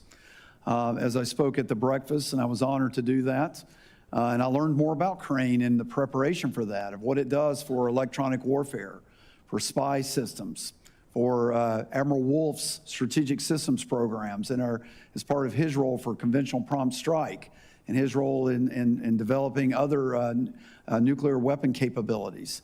So I think as we talked a bit about, I'm not sure a lot of people know what happens there because it is in its position, but you have my full commitment to make sure that Crane gets the prominence it deserves because it is a world-class organization. It would be great to have you come back and visit after you're confirmed to see how far Crane has come since the last time that you were there, and I hope to host you when you come back in your new position. Can you talk about what Congress can do to further support the programs that are happening at Crane? Well, I think it's important that they tie directly to our modernization programs. So when, in our Navy budget, when we're trying to modernize our capabilities, those funding lines need to make sure they're whole, because we're that world-class work on making sure those extraordinary, exquisite systems that are part of our Aegis and spy radar combat systems, as example, our self-defense, active defense systems for our surface ships are all done there. They tie directly to our point defense, to our offense. And so when we modernize the ship and we want to put the best kit in the world, when I'm already constrained in capacity, we can have no chinks in the armor that work is done.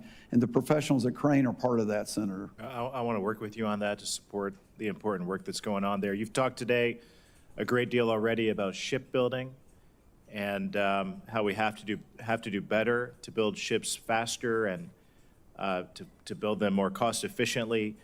In the big, beautiful bill that we just passed, the reconciliation bill, it included $450 million for autonomy and AI in naval shipbuilding. How can commercial AI software help speed up shipbuilding and make our shipbuilding workforce more effective?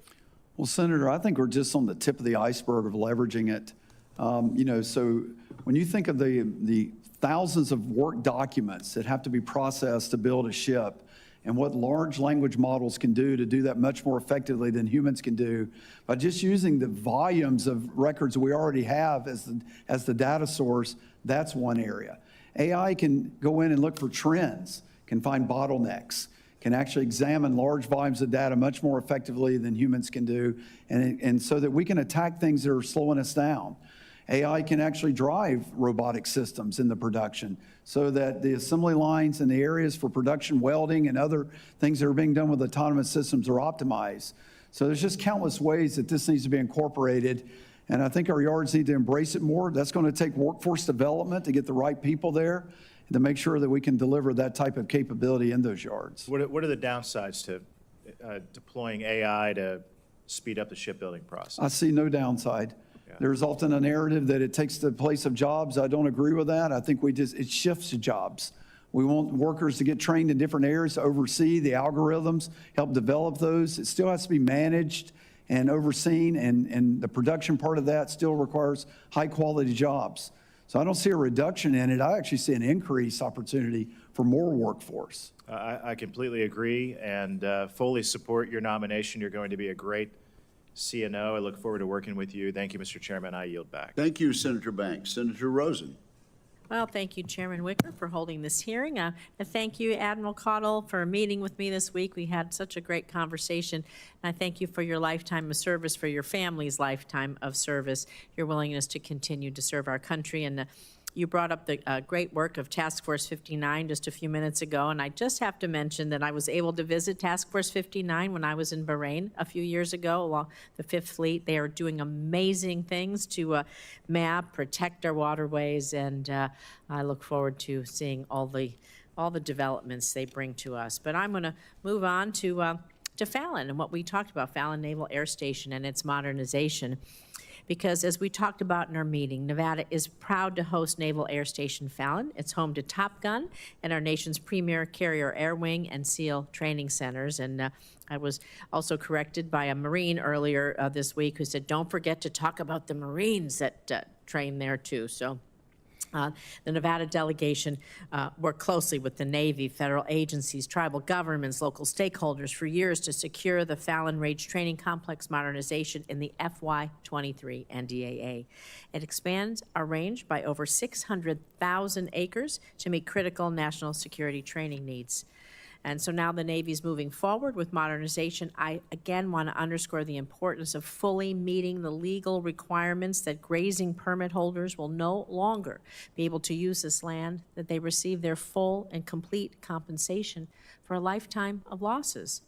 And unfortunately, the initial payment offers to the ranchers on the B-16 range have fallen well below their expectations and estimated value. Appraisals must not only consider land value, but also FSA loans, groundwater access, and a lifetime worth of lost business itself. Permit holders' grazing losses should be treated as a complete loss, not a buyout. This means, for example, valuing heads of cattle at the full market rate over time. So, Admiral Caudle, if confirmed, will you commit to reviewing, reassessing the Navy's payment offers on the latest input that the team in Northern Nevada has received from many departments to ensure that the permittees are making whole and that we calculate this value over time? Well, Senator Rosen, thank you for our office call. And Fallon is another national treasure. I get out there at least once a year, if not more often. They do certify our air combat and strike fighters to the world-class fighters that they are.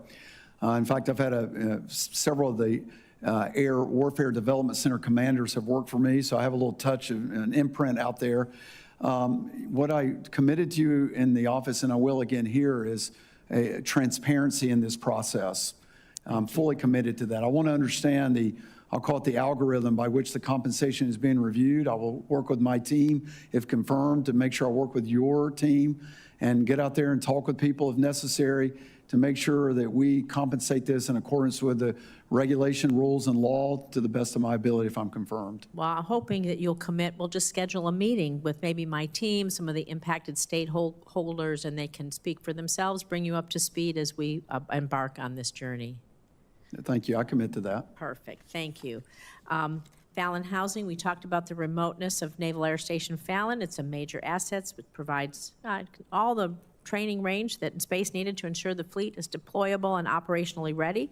It's been designated as a remote duty installation since 1989, and a lot of quality of life challenges as many folks have to live in Reno or Carson City, well over an hour away. And it's actually the only naval base in the continental U.S. designated with a critical housing shortage. And so it's really, really challenging as you're going to grow, expand the range, and you need not only military housing, but civilian housing as well. We know that you're going to enter into a public-private venture to build 172 new homes in Fallon, but we need more infrastructure, water treatment plants, and other things. And so will you commit on updating me with the status of this project? And also, in order for all of us to go forward, we have to talk about infrastructure like the wastewater treatment plant, and hoping we could schedule a meeting to discuss that as well. Senator, yes, I commit to all of that. Thank you. Growing, you have to have all the pieces and parts in order to grow, and so we just have to continue to keep pace with the infrastructure. And the last thing I'm going to get in quickly, we talked about the Sheckler Reserve outside the Fallon Naval Air Station. It's experienced frequent flooding over the past decade. It floods our B-16 range, and it renders training, it just can't happen when it's flooded. And so the Bureau of Reclamation owns the reservoir, but the flooding's on the Navy base. And so again, I think it's just a meeting of the minds to try to get this done, because when it floods, and we've seen flash floods in Texas and other places, Nevada's prone to that, we have to get this done so people can complete their training and their mission, and I hope you'll commit to meeting with me.